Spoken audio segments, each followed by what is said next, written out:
Oh my. How can we keep from singing and saying amen and amen and amen? Thank you, thank you. Grace and peace to you, Myers Park Covenant Church friends. I bring you greetings and the peace of Christ from the Circle of Mercy congregation in Asheville.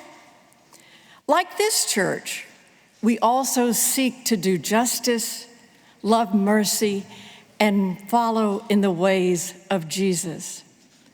So I'm so glad to be here, and I'm glad to be with my friend Tim Moore. We've been Renegade Baptists for quite some time, and it's good to see you here. And I'm so grateful for the friends from the Saging group, the Saging Initiative, right? Saging Initiative group, and for your pulling this together this third time for Saging Sunday. So thank you. I'm really grateful to be here with all of you sages and hope to be sages. I had a birthday on Friday. I wish that I could tell you that now that I am 75, I have become a wise sage. Maybe next time we get together, that will happen. How wise of you to call this Saging Sunday. It reflects our experience of the unfolding discoveries. I can say that I'm saging with you, learning to hold tenderly both griefs and gratitudes, learning the letting go of regrets as well as those nagging expectations of how I should and ought to be now. And learning to be more than to do. I pray to always have companions on this journey with family, friends, and faith community. And I pray that together we can face with honesty the things that are breaking our hearts in us and in our world, as well as those things that keep us singing with joy. I'm seeking to explore the vast sea within me, more of the mystery and wonder of living in this season where all trails lead toward my physical death.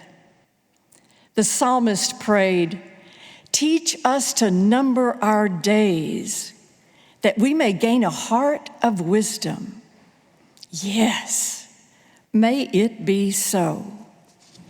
And I want to thank our friend Mahan Seiler for his timely initiatives that it has invited us into creating circles of elders. We can't make this journey alone. What does it mean to be intentional about this time with as much as our mind and body allow? What grace is offered to us now, and what truly matters? What story are we living out of in these days? The stories of aging in our culture aren't usually so great, and they're often smushed into cliches. You're only as old as you feel. Some days that put me at 110. Age is just a number, a big number, really big. 70 is a new 50. Oh, please, dear God, not back to 50. And this one I love so much. You look good for your age. Our bodies do wear out and weren't designed to last forever. And my wrinkles, well, I like to think of them as road maps to memories. I keep losing more of my hearing and seeing, and my energy gets zapped much sooner than it had been before. And then there are those befuddling times when I walk into the kitchen and I stop and go, now why did I come in here? A cookie is always a good answer. But I'm not sure that was it. Of course, there are times that I feel rather invisible. But I have friends who have felt invisible all their lives. I am beginning to see from a different angle. How about you? What story are you living out of now? In the last century, when I was in seminary, I worked part-time at a preschool. I learned from conscientious parents all kinds of requests for their children. Don't give Isaac any sugar, no raisins for Sam, and no big bad wolf for Kara. Her parents wanted Little Red Riding Hood told without the wolf because it might scare her. Have you ever tried to do that? There's really no story at all. It's just a little girl going to visit her grandma. So this curious little Kara decided to ask her classmates about the skipped over pages. They told her. We decided it would someday help her understand the world, or at least the news. The big bag of stuff has always been around, and the Bible has never flinched from bearing witness to this truth. The honesty of the Bible. Why, it can take your breath away. It's all there. The big bag of wolves of corruption and deception, the failings, the betrayals, the conflicts, the wars, the pettiness, the prejudices, the power plays, the heartbreaks, the vengeance. But it also tells the story truths of the uprisings, the beauty, the healings, the redemptions, the mercy, and the hope. And the Jesus story is front and center in showing us this way of God's love and hope for us. Stories can illumine our way. It's tragic to see our administration making efforts to blatantly control what stories we can tell in public spaces, in our classrooms, in our museums, in our communities. Such tactics are not new for leaders wanting to control us. Control the narrative and control the people. And certainly there are plenty of people in our country who have been and are still experiencing being pushed down and out by destructive stories. It reminds us that storytelling can be a subversive act, a resistance to distortions and lies. It has been and will continue to be galvanizing for our movements for God's peace and justice. We become the stories we hear and tell. Do some of you remember singing that old hymn, "We've a story to tell to the nations"?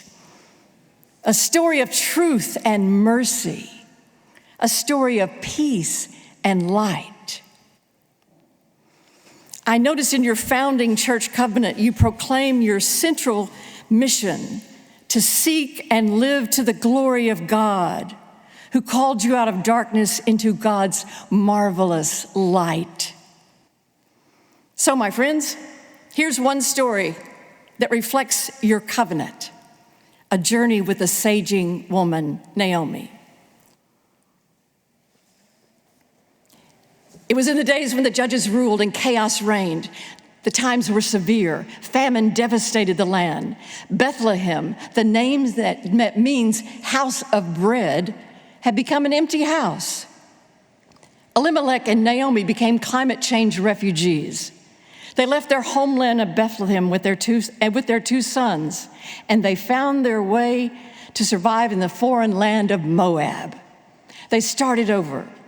And after 10 years in their land of adoption, it was beginning to feel like home. Their two sons married Moabite women, Ruth and Orpah. Then the worst that could happen did happen. Naomi's husband died. Her two sons died. 3 unbearable deaths. Naomi was left a widow and childless. How was she to live? She needed a man in that man's world, and she had no choice but to return to Bethlehem, forced to start over again. And she was desperate. She was afraid. As she began her trek, Orpah and Ruth started walking right alongside her. Naomi stopped them and tried to reason with them. Turn back. You can't go with me. Turn back to your mother's house. You can remarry and have a family. You have no chance with me. And may God show you the same loving kindness that you have shown to me. Ruth and Orpah kissed Naomi and wept and still wanted to go with her. Naomi tried again. Turn back, my daughters. Look at me. I'm an old woman. I can't birth for you 2 more sons. I am empty. There is no hope for you with me. I've been handed a bitter fate. The hand of God has turned against me. Turn back. They wept again. Orpah listened to the voice of reason. No one could blame her. She chose the reasonable path. But we don't have a book of the Bible named Orpah.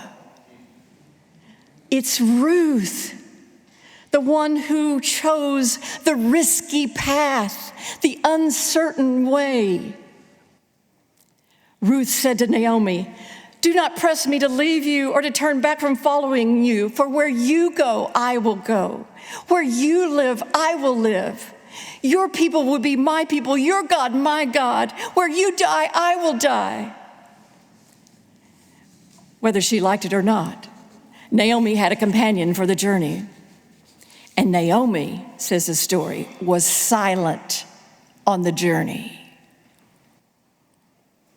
Was it that she couldn't find words, or it seemed that her words didn't matter? After the long journey, they arrived in Bethlehem. The women of the town ran down the road to see who was coming, and they were surprised to see a familiar face. Is this Naomi? Don't bother calling me Naomi. The name Sweetness doesn't fit me anymore. God's brought devastation to me. Look at me. I returned home empty. I left here full. I had a husband and sons. Now I am empty. So call me by a more fitting name. Call me Mara, for I am bitter. Mara time. It can happen to all of us. It's a time when life is not turning out like we thought it would. When tragedy crashes in upon us. Is the whole world in a Mara time? So much suffering, so much tragedy, so much that is out of our control. Mara time. When institutions and communities that we have given our life to are crumbling. Mara time. A confusing time. What do we do now? Mara time. A vulnerable time. What terrible thing will happen next? Mara time. A hopeless time. Where is God? But wait, the story is not over. There was Ruth. A young woman full of hope joined an old woman full of despair. Ruth became Naomi's companion for the journey. She carried hope for Naomi until she could carry it for herself. Ruth acted her way into hope. She heard that fields could be gleaned from behind the main harvesters, and that one field belonged to Boaz, who was a kinfolk to Naomi's husband. So Ruth said to Naomi, I'm going to the field to glean. And Naomi said, Go, my daughter. Was Naomi too weak to go to the field too? Or was she still overwhelmed that she couldn't move? So overwhelmed that she couldn't move. The losses can pile up. Heartaches can immobilize body and soul. Boaz saw the new woman gleaning and said to the field hands, "Hey guys, who is that woman over there?" "Why, that's Ruth the Moabite. She came here to help Naomi." So Boaz told Ruth to take whatever she needed, and she carried a basket full of grain to Naomi. And it was enough. It was enough to open her eyes to hope. She had to see it to believe it. Naomi started engaging in life again. She saw possibility. She saw purpose. "Ruth, put on your very best dress, the one with the sequins, put on those pearls, and go to the barley festival. When the harvest festivities end for the day, go to the tent of Boaz and slip right in, and he will tell you what to do." So Ruth went, and then the story really gets R-rated. She lay down beside Boaz and said, "Spread your wings over your maidservants, for we are next of kin," which is loosely translated to mean, "Boaz, will you marry me?" Shocking that she was so bold in that time, in that place. And you know what? They did marry. Boaz used his power and privilege wisely. He didn't simply offer charity to the foreigner Ruth. He lived the passage from Leviticus. When a foreigner resides among you, treat them as native born. Love them as yourself, as you were once foreigners yourself.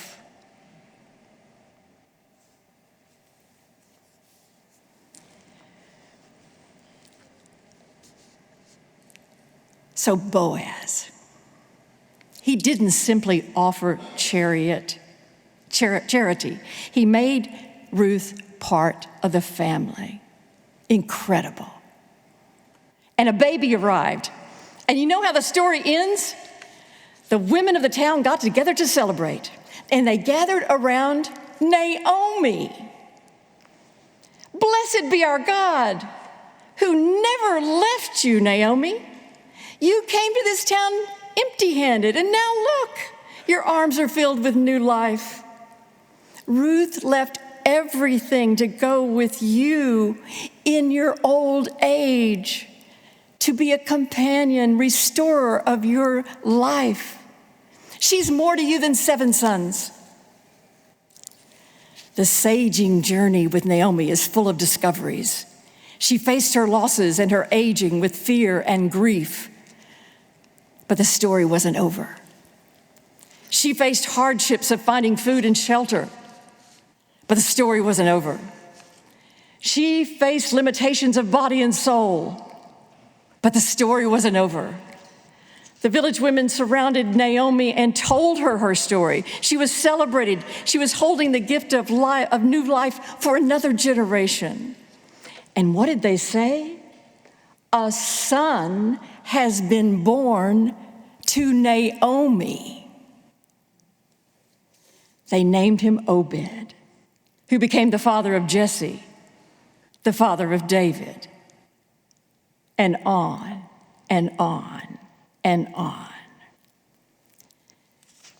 Naomi stood in the light of her place in the world, seeing ancestors before her and descendants after her. The journey of saging with Naomi brings us into the story of love that is without end. It's the divine story that's still tumbling down in us and through us and beyond us. God is with us. Life, death, resurrection, new life. This This is our unending story, seeking to live to the glory of God, who called us out of darkness into God's marvelous light. Amen.